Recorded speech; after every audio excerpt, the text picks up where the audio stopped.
وسیع و عریض صحرا کے وسط میں، جہاں سورج نے ٹیلوں کو سونے کے رنگ میں رنگ دیا اور ہوا ریت میں رازوں کو سرگوشی کر رہی تھی، کامل نامی ایک قابل ذکر اونٹ رہتا تھا۔ کامل کوئی عام اونٹ نہیں تھا، وہ ایک مہم جو جذبے کا مالک تھا، جس نے اسے اپنے ساتھیوں سے الگ کر دیا۔ جبکہ دوسرے اونٹ اپنی معمول کی زندگی سے مطمئن تھے، کامل افق سے باہر کچھ اور چاہتا تھا۔ کامل کا سفر ایک صبح اس وقت شروع ہوا جب ایک قافلہ اس کے نخلستان پر رک گیا۔ مسافر تھک چکے تھے اور گائیڈ کے لیے بے چین تھے۔ انہوں نے ایک اونٹ کی تلاش کی تاکہ انہیں خطرناک صحرا کے ذریعے کسی دور دراز شہر میں لے جایا جا سکے۔ کامل کی آنکھیں جوش و خروش سے چمک اٹھیں جب اس نے خود کو اس کام کے لیے پیش کیا۔ اس کا کوڑا عزم کے ساتھ بلند ہو گیا، اور اس کی آنکھوں میں ایک سخت عزم تھا جس نے کامیابی کا وعدہ کیا تھا۔ ایک خوفناک رات، جب یہ گروپ گرمی کے لیے اکٹھا ہو رہا تھا، ریت کے ایک خوفناک طوفان نے انہیں گھیر لیا۔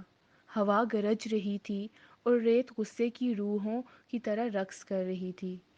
مسافروں کو اپنی جان کا خطرہ تھا، لیکن کامل کا غیر متزلزل جذبہ روشن تھا۔ اپنے جسم کو ڈھال کے طور پر لے کر وہ طوفان کے خلاف ثابت قدم رہا اور اپنے ساتھیوں کو پناہ فراہم کی۔ اس کے عزم اور بہادری نے گروپ کو متحد رکھا، جس نے انہیں طوفان کا مقابلہ کرنے کی طاقت دی۔ جوں جوں دن ہفتوں میں بدلتے گئے، کامل کی قیادت انمول ثابت ہوئی۔ وہ تنگ وادیوں اور بلند و بالا ٹیلوں کے ذریعے اس گروہ کو چلاتا تھا، ہمیشہ رستہ تلاش کرتا تھا، یہاں تک کہ جب رستہ کھویا ہوا لگتا تھا، اس کی جبلت اس کا کمپاس تھی اور اس کی ہمت اس کی رہنما ستارہ تھا۔ مسافروں نے کیمپ فائر کے ارد گرد کی کہانیاں شیئر کرنا شروع کی، کامل کی بہادری کی کہانی جو یقینی طور پر نسلوں میں گونجنے لگی۔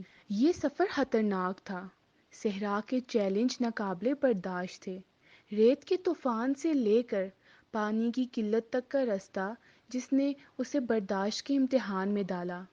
کامل کی مہم جوئی کے جذبے نے اسے لچکدار رکھا۔ انہوں نے غیر متزلزل جرات کا مظاہرہ کرتے ہوئے غیر متزلزل عزم کے ساتھ قافلے کی قیادت کی۔ اس کے اعتماد نے مسافروں کو متاثر کیا، جنہوں نے اسے نہ صرف ایک رہنما کے طور پر بلکہ امید کی علامت کے طور پر دیکھنا شروع کر دیا۔ کامل کی کہانی دور دور تک پھیل گئی، ہواؤں کے ذریعے لے جایا گیا اور کیمپ فائر کے ارد گرد تقسیم کیا گیا۔ وہ ہمت کی علامت بن گئے اور نسلوں کو مہم جوئی کے جذبے کے ساتھ اپنی آزمائشوں کا سامنا کرنے کی ترغیب دی، جس نے کامل کے سفر کی وضاحت کی تھی۔ جیسے ہی وہ فتح اور راحت کے ساتھ شہر میں داخل ہوئے، مسافروں نے اپنی محفوظ آمد کا جشن منایا۔ کامل جو بلند اور فخر سے کھڑا تھا، نہ صرف صحرا میں ان کی رہنمائی کی تھی بلکہ ایک زندہ لیجنڈ بن گیا تھا۔ شہر کے لوگ اس کی بہادری اور لچک پر حیرت زدہ تھے۔ ایک اونٹ جس نے مشکلات کا مقابلہ کیا تھا اور ناقابل معافی صحرا کے چیلنجوں پر فتح حاصل کی تھی۔ اور اسی طرح صحرا کے وسط میں، جہاں سورج ٹیلوں کو سونے کے رنگوں سے رنگتا رہا اور ہوا اب بھی ریت کے رازوں کو سرگوشی کر رہی تھی، بہادر اونٹ کامل کی یادیں امید کی کرن اور اس بات کی یاد دلاتی ہیں کہ حقیقی عظمت اپنے کردار کی گہرائیوں میں ہے۔